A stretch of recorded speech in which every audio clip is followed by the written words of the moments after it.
Hey hello this is part 2 and നൈറ്റാണിത് actually ഒരു 12 o'clock after 12 o'clock ആണിത്. സംഭവമൊന്നുമില്ല, വെറുതെ. അപ്പോൾ നമ്മൾ നൈറ്റ് ഫുൾ നമ്മൾ ബസ്സിലായിരുന്നു.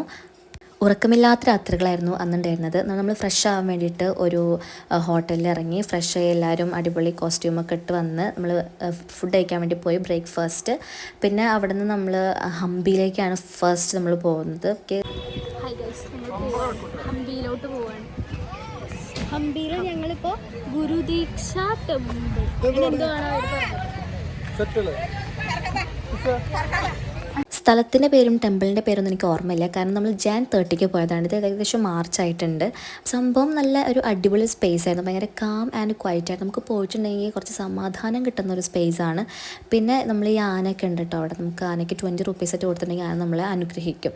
അങ്ങനെ നമ്മൾ ഫുഡ് കഴിച്ച് കഴിഞ്ഞിട്ട് വീണ്ടും നമ്മളൊരു ഭയങ്കര ഒരു എസ്തറ്റിക് അല്ല, ട്രഡീഷണൽ വൈബ് ആണ് അവിടെ.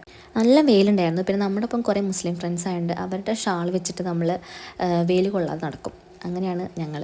അപ്പോൾ നമ്മൾ കുറേ വീഡിയോസും ഫോട്ടോസും കാര്യങ്ങളൊക്കെ അവിടെ നിന്ന് എടുത്തിട്ടുണ്ട്. പിന്നെ നമ്മൾ വേറൊരു ടെമ്പിളിലേക്ക് പോവുകയാണ്. ആക്ച്വലി വണ്ടി അങ്ങോട്ടാണ് പോകുന്നത്, പക്ഷെ നമ്മൾ തിരിഞ്ഞിരിക്കുന്നത് ഇങ്ങോട്ടാണ്. അപ്പോൾ ഉള്ള വ്യൂ നല്ല രസമുണ്ടായിരുന്നു കാണാനായിട്ട്. പിന്നെ നമ്മുടെ മിസ്സൊക്കെ നമ്മുടെ ഈ ഒരു വണ്ടിയിലാണുള്ളത്, അവിടെ നിന്ന് നമ്മളെ കൊണ്ടുവന്നതാണ്.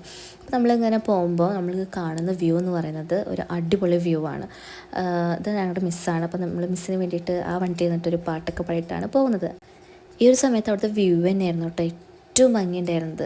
ഒരു കേട്ടോ നിങ്ങൾക്ക് തന്നെ കണ്ടാൽ മനസ്സിലാവുണ്ടാവുമായിരിക്കും. ഒരു അടിപൊളി വ്യൂ ആയിരുന്നു.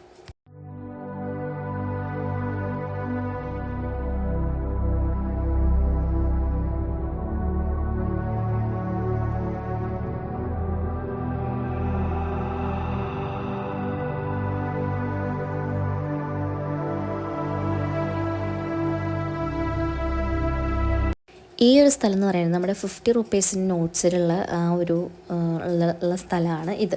ഇവിടെ എന്ന് വെച്ചിട്ടുണ്ടെങ്കിൽ ഇവിടെ ഇങ്ങനെ ഒരു ഇതിൻ്റെ ബാക്ക് സൈഡൊക്കെ ഒരു തിരക്കില്ലാത്തൊരു ഭാഗമായിരുന്നു. അതുകൊണ്ട് ഞാനും സുജിമോളും അവിടെ പോയി ഭയങ്കര കാമായിരുന്നു കേട്ടോ.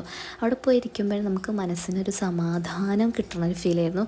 അത് ഈ ഒരു സ്ഥലമാണ്. ഇവിടെ വല്ലാണ്ടൊരു തിരക്കില്ല. ഫ്രണ്ട് ആ 50 rupeesൻ്റെ ആ ഒരു സംഭവം ഉണ്ടല്ലോ, അവിടെയാണ് കുറച്ചും കൂടി നല്ല തിരക്കുള്ളത്. അപ്പോൾ ഇവിടെ വലിയൊരു തിരക്കുണ്ടായിരുന്നു. പിന്നെ നമ്മൾ പോയിട്ടുണ്ടായിരുന്നത് കുറേ സ്റ്റെപ്പുകളുള്ള നമ്മളെ ആനന്ദത്തിൽ ഒരു ഓടിക്കളിച്ച് കയറുന്ന ആ സ്റ്റെപ്പുകളുള്ള ഒരു അമ്പലം ഉണ്ടല്ലോ, അവിടേക്കാണ് നമ്മൾ പോയിട്ടുണ്ടായിരുന്നത്. കുറേ സ്റ്റെപ്പുകളുണ്ടായിരുന്നു കയറാനായിട്ട്. പിന്നെ ജയ് ശ്രീറാം എന്നൊക്കെ പറഞ്ഞിട്ട് ഞങ്ങളുടെ ഫ്രണ്ടിൽ കുറേ പേര് അങ്ങനെ കയറിപ്പോയിട്ടുണ്ടായിരുന്നു. അപ്പോൾ നമ്മളും ആ ഒരു നമുക്ക് ആ ഒരു എനർജിക്ക് വേണ്ടി നമ്മളും വിളിക്കുന്നു. അത്ര എല്ലാവരും ഭയങ്കര എല്ലാം കിതയ്ക്കണം കാലൊക്കെ ഉണ്ടായിരുന്നു. കുറച്ച് റെസ്റ്റ് എടുക്കും, കുറച്ച് നടക്കും, അങ്ങനെ. പിന്നെ ഏകദേശം നൈറ്റ് ഒരു ഇരുട്ടായിട്ടുണ്ടായിരുന്നു.